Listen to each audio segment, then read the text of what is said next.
We'll stay with Asia. The IMF now expects emerging Asian economies to grow 4.4% this year and 4.9% next year. For more on this, Yan Wang, Chief Emerging Markets and China Strategist at Alpine Macro. Welcome to the big show. Good to see you joining us from Montreal.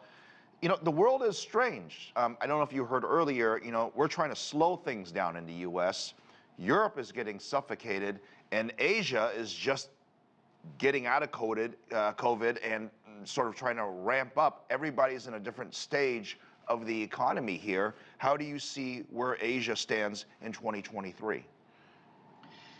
I think overall Asia now is kind of suffering from this collateral damage in the global financial market. The dollar has been so strong, the Fed is tightening, and the Asian currencies throughout the last 2 years most of the time have been relatively resilient, but now they're kind of catching up to other currencies to the downside.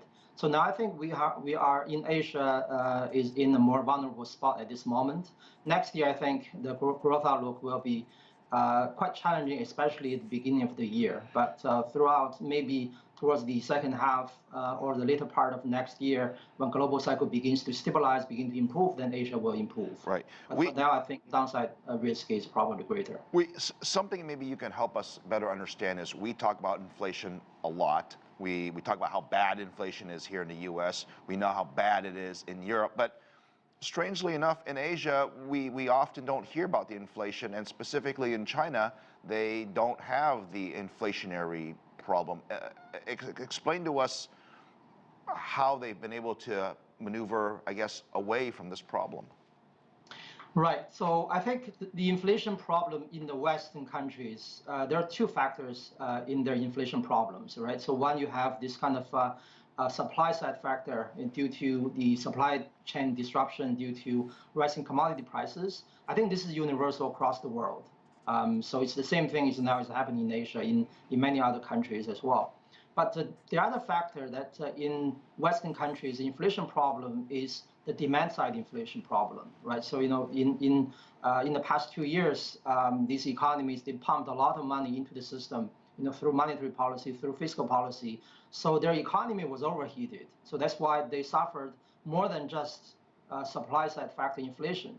But this kind of demand side inflation, the overheated economic growth problem does not exist in Asia. So that's why actually in many Asian countries, like in China, in some Eastern Asian economies like Korea, Taiwan, so their inflation is quite low because they do not have this kind of overheated economic condition.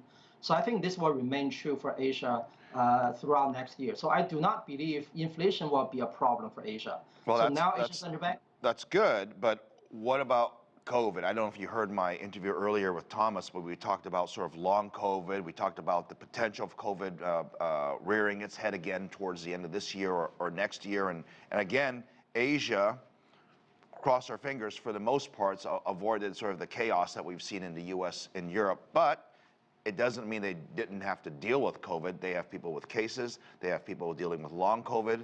And I think there's still a sense of maybe anxiousness. Right. Yeah, so absolutely. So and obviously we cannot predict how this pandemic will progress in the next couple of months, right? So we are going into the winter. It's possible we're going to have another massive wave.